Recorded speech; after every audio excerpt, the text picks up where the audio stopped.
아이들은 생일을 어떻게 축하합니까? 그들은 아마도 부모님의 축하를 듣고 잠에서 깨어나 멋진 선물과 행복하고 즐거운 하루를 기대하면서 침대에서 뛰어내릴 것입니다. 그러나 도리스는 오늘 17번째 생일에 그런 휴일을 보낸 적이 없었습니다. 그녀는 평소처럼 어머니의 화가 나서 일어났습니다. 아버지에게 소리친다. 여자는 숙취로 기분이 좋지 않았다. 아버지는 대답을 하지 않았다. 그는 빨리 짐을 꾸리고 집을 나갔다. 곧 문을 쾅 닫고 나왔다. 어머니도 곧 출근했다. 저녁에 딸의 생일을 기억하지 못했다. 부모님이 집으로 돌아왔다. 그들의 친구인 앤과 폴은 이미 취해 있었고 평소와 같이 도리스의 손을 잡고 말을 더듬으며 17살에는 도리스가 키스하는 것 이상도 가능하다고 속삭였습니다. 도리스는 그를 밀어내고 떠나고 싶었지만 그녀의 어머니는 그녀에게 테이블을 준비하라고 명령했습니다. 그들의 즐거운 회사 도리스는 감자를 튀기고 야채를 자르고 식탁을 차린 후 부모와 손님의 말을 들을 필요가 없도록 집을 나갔다고 주장하면 아버지가 그녀를 때릴 수도 있다는 것을 알고 있다고 주장하고 싶지 않았습니다. 그녀는 공원 벤치에 앉아 즐거운 시간을 보냈습니다. 이미 어두워졌고 희미한 등불만이 그녀의 슬픈 모습을 비췄습니다. 조깅하는 사람들이 지나가고 사랑에 빠진 커플들이 지나가고 있었습니다. 갑자기 누군가 그녀 앞에 멈춰 서서 고개를 들어 올려다보던 젊은 남자를 보았습니다. 낡은 셔츠를 입고 여드름이 난 25세쯤 된 그는 그녀에게 공원 화단에서 딴 장미 한 송이를 건네주었고 이렇게 따뜻한 여름 저녁에 슬퍼할 필요는 없었다. 특히 그렇게 아름다운 소녀가 아니었으니 도리스는 한 번도 얼굴을 붉히지 않았다. 그녀는 거기 앉기 전에 꽃을 받거나 칭찬을 받았고 무슨 말을 해야 할지 몰랐습니다. 그 남자는 웃으며 그녀 옆에 앉도록 허락했습니다. 그녀는 그녀에게 허락했고 그들은 그녀에게 이야기하게 되었습니다. 새로운 지인의 이름은 레이이고 그는 이웃 지역에 살고 있습니다. 그의 어머니는 그의 아버지를 몰랐지만 3명의 의붓아버지는 한 번도 머물렀던 적이 없었습니다. 레이의 어머니는 매우 권위적인 여자였습니다. 남자들은 그녀를 좋아하지 않았습니다. 도리스는 또한 집에서 계속 술을 마시는 것에 지쳤는지 레이의 삶에 대해 말했습니다. 그녀는 그녀를 사랑한 적이 없는 그녀의 아버지와 어머니를 떠나는 꿈을 꾸었습니다. 소녀는 흐느껴 울었고 레이는 갑자기 그녀를 껴안았습니다. 도리스는 떨며 수줍게 그에게서 멀어지며 그녀의 눈을 낮추고 그는 그녀를 열심히 바라보며 놀랐고 그의 손바닥으로 그녀의 얼굴을 그에게로 돌렸습니다. 나는 너와 결혼하고 싶다고 단호하게 말했다. 나는 그렇게 겸손하고 가정적인 아내를 원한다. 나에게 결혼해 주겠느냐? 관광객들은 무슨 말을 해야 할지 몰랐다. 그녀는 고작 17살이었다. 게다가 그녀는 레이를 별로 좋아하지 않았다. 게다가 그녀는 미래의 남편이 좋아하지 않을 것이라고 상상했다. 그러나 인종은 단순해 보였고 그는 술을 마시지 않았고 게다가 그녀는 오랫동안 그녀의 부모님을 떠나는 꿈을 꾸었습니다. 일주일 후에 그런 기회가 언제 생길지 레이는 친구와 함께 그녀에게 차를 몰고 도리스의 빈약한 소지품을 차에 싣었습니다. 그리고 떠나 도리스에게 또 다른 삶이 시작됐다. 앨런 레이 부인의 어머니는 아들의 여자친구를 차갑게 만나 잔소리로 바라보며 입술을 움켜쥐고 알았어. 지금은 건드리면 쫓아낼 거야. 후회하지 않을 거야. 그것을 알고 도리스는 집으로 돌아가고 싶지 않다는 것을 알고 좋은 아내이자 며느리가 되도록 노력하겠다고 스스로에게 약속했지만 앨런 부인은 집안일을 많이 시켰다.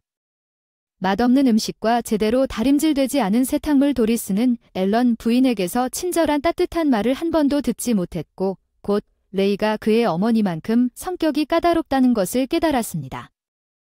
가끔 그는 도리스에게 다정했지만 그 드문 순간 동안 그녀는 무례함을 참을 준비가 되어 있었습니다. 그녀는 모든 집안일을 남편을 사랑하지 않았지만 단지 약간의 따뜻함과 부드러움을 원했을 뿐이었습니다. 도리스와 레이가 함께 살기 시작한 지 2년 후 그들은 딸 몰리 도리스를 낳고 술을 마시는 부모님에게서는 본 적이 없었습니다. 레이는 미혼모로서 계속 어깨를 으쓱했습니다. 당신은 모든 종류의 추가 혜택을 받을 자격이 있습니다. 맥스까지 사용하고 결혼하자. 어쨌든 우리는 함께 살고 있습니다. 왜 신경 쓰나요? 나는 당신과 내 딸을 포기하지 않을 거예요. 도리스는 화가 났지만 이 방법이 더 나을 것이라고 스스로 확신하기로 진심으로 동의했습니다. 레이는 그녀를 쫓아내지 않았고 그녀와 결혼하겠다고 약속했으며 가장 중요한 것은 그는 3년이 더 지나서 전혀 술을 마시지 않았습니다. 도리스는 시어머니의 잔소리에 익숙해졌습니다. 무례함. 그녀는 또 다른 좋고 조용한 삶을 알지 못했기 때문에 레이를 떠날 생각조차 하지 않았고 부모님에게로 돌아가지 않고 갈 곳도 없었습니다. 그들은 아직 결혼하지 않았지만 도리스는 레이를 남편으로 여겼고 어떻게 그렇지 않을 수 있겠습니까? 그녀는 온 마음을 다해 레이를 사랑할 수 없었습니다. 그는 딸이 있는 것 외에 그녀의 인생에서 유일한 남자였습니다. 그래서 그녀의 남편이 아니라면 그녀에게 그 사람은 누구였습니까? 도리스는 지역 식료품점에서 판매원으로 일자리를 찾았습니다. 몰리는 유치원에 다니기 시작했습니다. 도리스 그녀의 조용한 생활에 만족했지만 어느 날 지역 미용사가 가게에 왔고 스나일리는 당신의 행복은 끝났다고 말했습니다. 당신의 광선은 이제 다시 술을 마시기 시작했습니다. 잠깐만요. 도리스는 그가 어떻게 다시 술을 시작할 수 있는지 이해하지 못했습니다. 그는 술을 한 번도 마셔본 적이 없었습니다. 그녀는 저녁에 집에 돌아왔으며 남편이 소파에서 자고 있는 것을 보고 겁이 났습니다. 그는 술에 취해 완전히 술에 취해 그 옆에 앉아 울고 있었습니다. 그녀는 도리스에게 그가 중독을 극복하기 직전에 가까스로 극복한 것은 20대가 되어서야 말했습니다. 당신을 만나서 나는 당신을 우리 집에서 만나서 기뻤습니다. 가족 생활로 인해 내 아들이 술을 마시지 않기를 바랐지만 보시다시피 그것은 5년밖에 지속되지 않았습니다. 처음으로 앨런 부인이 도리스에게 평범한 어조로 말했습니다. 도리스는 그렇지 않습니다. 우리를 떠나 그 사람과 단둘이 있는 게 두렵고 내 손녀를 사랑해요. 당신을 이렇게 대했던 것을 용서해주세요. 나는 성격이 끔찍하지만 당신에게 익숙해지는 것이 두려웠습니다. 당신을 사랑하는 것이 두려웠습니다. 레이가 다시 술을 마시기 시작할까 생각했습니다. 당신은 우리를 즉시 떠날 것입니다. 도리스 당신은 우리를 떠나지 않을 것입니다. 알렌 부인은 떨리는 손가락으로 눈에 눈물을 닦아내고 도리스를 바라보았습니다. 바라건대 황소자리는 그녀를 불쌍히 여기고 그녀는 약속했지만 그동안 삶은 악몽이 되었습니다. 레이는 이제 매일 술을 마셨지만 아무런 설득도 하지 못했다. 곧 직장에서 해고되어 집에서 아르바이트를 해야 했다. 잠만 자고 좋은 일만 했다. 술에 손을 들지 않았다. 여자 도리스는 앨런 부인에게 몇 년만 더 살겠다고 약속했기 때문에 이 끔찍한 상황을 참았습니다. 매일 아침 도리스는 몰리를 학교에 데려가 직장으로 달려갔습니다. 몰리는 이미 읽는 법을 배웠고 그곳에서 다른 단어를 찾아 여기저기 찾아다녔습니다. 그들이 학교로 걸어가는 거리에는 다양한 상점, 회사, 자동차와 버스가 있었고 말리는 고개를 돌려 모든 것을 읽었고 도리스는 영리한 딸이 자라고 있다는 사실에 기뻐 웃었습니다. 어느 날 도리스는 갑자기 버스 정류장 근처에 한 남자가 서 있는 것을 발견했습니다. 길 건너편에서 그들을 바라보고 있던 남자가 살짝 미소 짓고 있었다. 도리스 살짝 어깨를 으쓱하더니 갑자기 그에게 고개를 끄덕였다. 그날부터 그들은 매일 아침 만났고 도리스와 몰리는 학교에 걸어갔고 그 남자는 그날부터 고개를 끄덕였다.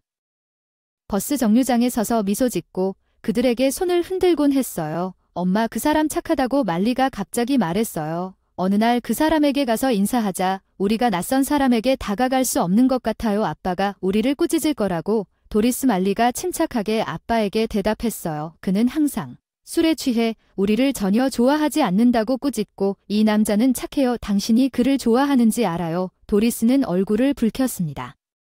그녀는 오래전에 이 남자에 대해 자주 생각했다는 것을 깨달았고 매일 아침 그녀는 그를 보지 못할까 봐 두려웠습니다. 도리스는 매우 사려 깊어졌습니다. 앨런 부인도 그것을 알아차리고 도리스가 남자를 찾았는지 직접 물었습니다. 도리스는 몸을 떨며 고개를 저었지만 나이든 여자는 슬프게 한숨만 쉬었습니다. 그녀는 어느 날 아침 도리스가 몰리와 함께 길을 걷고 있었는데 갑자기 낯선 사람이 바로 집에 있는 것을 보았습니다. 그녀의 방식으로 그는 손에 수선화 꽃다발을 들고 있었는데 도리스가 그에게 다가왔을 때 그는 미소를 지으며 말했습니다. 오늘은 당신의 생일이라는 꿈을 꿨어요. 나는 꽃을 가져왔고 내가 직접 심었습니다. 남자는 도리스에게 수선화를 건네주고 서둘러 덧붙였습니다. 제 이름은 코너입니다. 매일 아침 당신을 기다려줘서 용서해주세요. 사실 당신과 당신의 멋진 딸을 매일 보고 싶어요. 제 아내가 결혼식 직후에 죽었거든요. 그녀는 임신 중이었어요. 오랫동안 그녀를 잊을 수가 없었어요.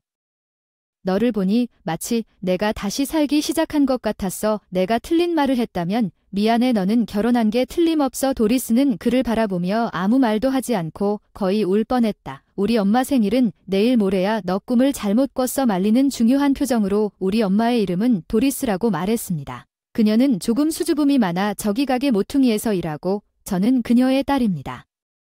말리 도리스는 그녀를 말리려고 딸의 손을 잡아당겼지만 그 소녀는 관심을 기울이지 않았습니다. 카너는 웃으며 말했습니다. 도리스에게 꽃을 내밀고 당황했지만 그날 저녁에 코너가 도리스의 가게에 왔는데 손님이 거의 없었고 그날부터 폐점 시간까지 이야기를 나누었고 그날부터 매일 만났고 도리스는 코너에게 레이에 대해 이야기했습니다. 그 남자는 자신의 알코올 중독과 그녀가 그의 어머니에게 어떻게 약속했는지에 대해 결코 그녀와 결혼하지 않았습니다.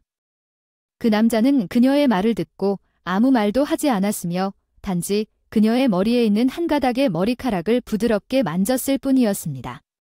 도리스는 그녀가 카너와 사랑에 빠졌다고 느꼈습니다. 레이와 그의 어머니는 안타까웠지만 한 달 후 카너는 도리스에게 레이를 떠나 말리와 함께 그의 집으로 이사하도록 초대했습니다. 도리스는 꿈을 꾸었지만 그녀는 감히 반역자가 되는 것을 두려워하지 않았습니다. 지친 그녀는 퇴근 후 저녁에 앨런 부인에게 모든 것을 솔직하게 말하기로 결정했습니다. 그녀는 레이의 어머니 방으로 가서 도리스가 일을 마쳤을 때 그녀가 해야 할 말을 들어달라고 그녀에게 간청했습니다. 앨런 부인은 울었습니다. 나는 언젠가 당신이 훌륭한 사람을 만날 것이라는 것을 알고 있었습니다. 당신은 친절하고 검소하고 정직합니다. 내 레이는 당신이 받을 만한 남편이 아닙니다. 이제 당신은 그를 바꿀 수 없다는 것을 압니다. 나는 그를 어렸을 때 내 보살핌에서 벗어나게 했고 그를 망쳤습니다. 그와 함께 견디는 것은 내 십자가입니다. 여자와 그들은 며칠 후 함께 울었습니다. 도리스와 말리는 카너레이와 함께 이사했습니다. 레이는 그들에게 몇 번 와서 위협하기까지 소리를 지르기도 했지만 곧 진정되고 그들에 대해 잊어버렸습니다. 반면에 앨런 부인은 자신이 자주 데려온 손녀를 잊지 않았습니다. 말리가 아플 때 선물을 주고 돌보아 주었고 그녀와 도리스는 매우 가까워졌습니다. 레이는 완전히 쓰러졌고 1년 후 낚시 여행 중 술에 취해 익사했습니다. 앨런 부인은 그녀의 아들이 이곳으로 가는 중이라는 것을 알았지만 여전히 슬픔에 잠겼습니다. 그녀는 육체적으로나 정신적으로 무너졌고 도리스는 카너에게 그녀를 자신의 집으로 데려가도록 설득했습니다.